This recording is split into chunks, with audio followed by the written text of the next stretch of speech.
Now, this is once again going to be one of my Sunday commentary videos, which means yes, it will be about Star Wars to some degree, but it will also go beyond the bounds of that galaxy far, far away, and we'll talk a little bit about our own real world.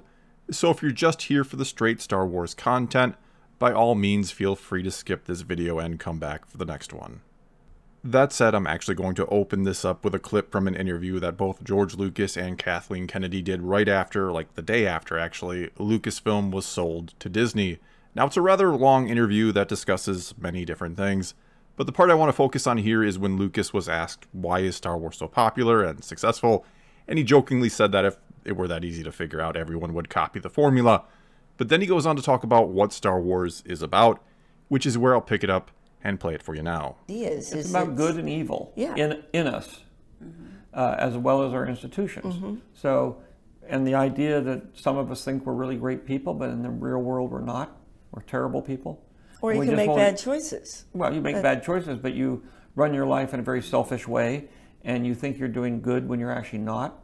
And at the same time, it's you know, how do democracies turn back into dictatorships? Why do people who have the power to have the freedom and everything turn it over to somebody who's going to take it all away from them? It's happened through history forever and ever, and all Star Wars is a way of updating that idea to say, watch out, because there are people out there who don't play by the rules, and if you're not careful, you're going to lose all your freedom. And at the same time, those people who may not play by the rules because they're selfish and greedy turn themselves into evil people who don't care about other people. Okay, so I think it's pretty clear that what Lucas is mainly talking about or describing here is the prequel trilogy, with how he said people throughout history have willingly given up their freedoms and turned to dictators, which is exactly what we see happen in the prequels. We see liberty die with thunderous applause, and overall it's portrayed rather well there. And I say rather well because the films, for better or worse, never really go into any of the details. Heck, we don't even know why the separatists want to, well, separate. We don't know what they're so upset about, upset enough to want to break free from the Republic. We can infer that maybe it goes back to Episode 1 and trade routes and dispute, and that it potentially grew from there. But it never really is made clear in the movies what the actual split is over, though at one point Padme does say the war represents a failure to listen, which is something I'll talk more about in a bit. But anyway, all we know for sure is that Palpatine is behind it, or causing it, or at the very least exacerbating a problem, and that he's leading both sides essentially. He's playing absolutely everyone for a fool, and that's all we technically need to know for the story to work. And there are a couple lines in the opening crawl of Revenge of the Sith that I absolutely love, and kind of explain what's going on, which are that there are heroes on both sides, and evil is everywhere. Which I've always assumed means that neither side is really in the wrong, that even though the separatists are more or less presented as the bad guys, that they're really not, that there are those on both sides who feel like they are just, or feel like they're the ones fighting for what is right, or just trying to defend themselves from what they feel are aggressors or opponents who want to destroy their way of life. But that, as Lucas basically said, some of them have become evil because they are just that self-righteous. Also, evil being everywhere could be a reference to Palpatine, who again is playing both sides, and there may not even be a war at all if not for him. Again, we don't know what the actual points of contention are, or how much Palpatine may be responsible for them, or how much he might just be taking advantage of a crisis that naturally arose. And though I'd personally love to get into those details, I'd love a sort of retelling, or should I say an elaboration, of the prequels written by someone like James Luceno, who wrote the Plagueis novel, which, though not officially a part of the new canon, does sort of lay the groundwork for much of what happens in the prequels. But anyway, I understand why the movies themselves don't delve into it, because it would no doubt bog them down quite a bit. There were also plenty of people who complained about the politics in them already. But getting back to it now, it was really all about fear. That was Palpatine's weapon of choice, and how he first divided and then conquered the Republic.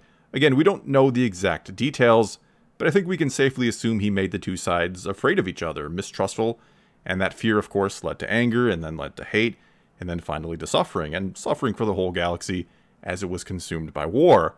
The path to the dark side is not just one an individual can take, but a path society can take if it's not careful. Furthermore, Palpatine villainized the Jedi. He made the people hate and turn on the one organization that was entirely on their side and wanted to protect them above all else. And yes, the Jedi of that time had their issues. They were maybe a bit too intertwined with the Republic, which is what actually opened the door for Palpatine to sort of use and exploit them.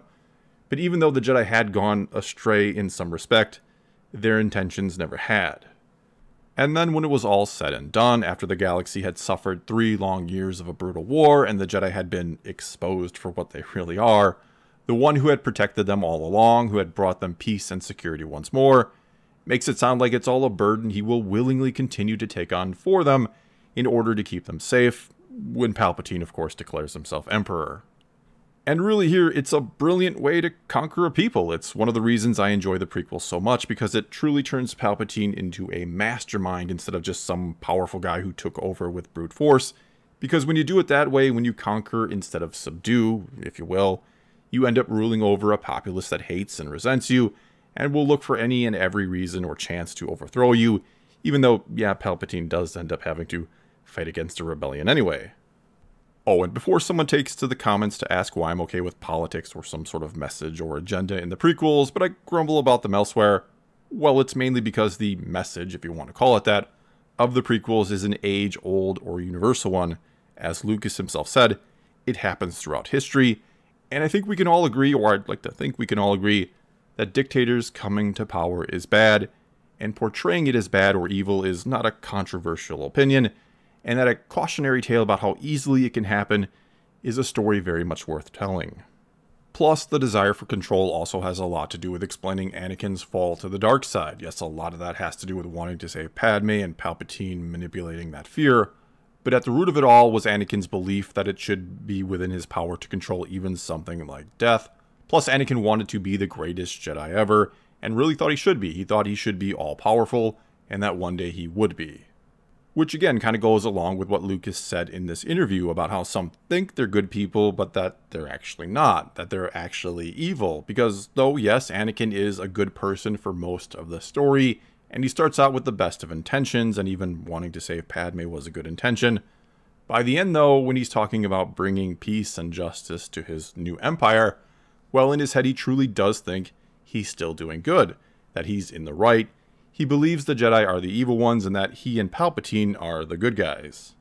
And sure, at this point, the dark side is certainly influencing his thinking, and that's something we do have to take into account and consider when it comes to Star Wars, that in that galaxy or story, good and evil are real. They are essentially tangible forces, no pun intended, that can sway the thoughts and actions of individuals. And this is part of the reason I think we can feel okay with allowing Anakin to get some level of redemption at the end of the story. He literally overcomes evil and gives his life to save his son and to make things right. And so anyway, I do believe Lucas was right. I think there are many today that will fall into that category of people who think they're good and think they're doing good, but actually aren't. Instead, they're actually selfish and oftentimes full of hate. However, I won't go so far as to say that they're evil, like Lucas kind of did, but certainly they oftentimes end up doing more harm than good, and don't even realize it because they're way too self-righteous. They're never bothering to self-examine or challenge their own beliefs. And of course, one of the reasons for that is, in the modern world, it's so easy to find someone who will affirm those beliefs, or confirmation bias, as it's called, thanks mainly to the internet, while at the same time it's easy to avoid the words of anyone that will challenge those beliefs, because you can just click on the next video. And some will then become so entrenched in their beliefs that they will see anyone who doesn't hold them as their enemy, and they'll even cast out family and longtime friends in some cases. They'll refuse to even talk to them anymore. And if they're willing to disavow friends and family over this, how far are they willing to go against those they never called friend? And really, this goes right back to what Palpatine did. It goes back to those who want you to firmly believe in them and their cause, to see them as heroes and saviors, and to see anyone who doesn't believe as you all do as an enemy or a threat. And though there are certainly those on both sides of the political spectrum who hold some pretty extreme views, the truth is most people, no matter what side they're on or lean towards, have very similar values and beliefs. Most people want to be able to live a good life, they want to be comfortable, and they want other people to be able to have the chance to live a good, comfortable life as well. And if you immediately say no, that's not right, that everyone or even most on the other side thinks this way or that, or believes this or that, I want you to ask yourself this question. Do you think exactly like the other side thinks you do? Are you exactly what they say you are? No, you're not. You don't hold all these crazy beliefs that they claim you do? well then, isn't it possible that maybe it holds true for the other side as well? That not all of them think and believe as you've been led to believe they do? That maybe there are heroes or good people on both sides, and that evil is everywhere, and that what's going on in the world today is because of a failure to listen. Anyway, I don't want to ramble on and on about this. I mainly just wanted to give people a little something to think about while also showing just how great and ever relevant the story behind the prequels is. That in many ways it feels like what happened in those films is kind of happening to us right now.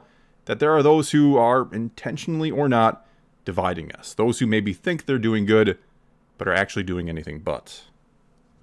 Well, that's all I've got for this time. Now it's your turn to tell me what you think of what Lucas had to say in that video, as well as what I had to say about what he had to say, as well as those movies he created.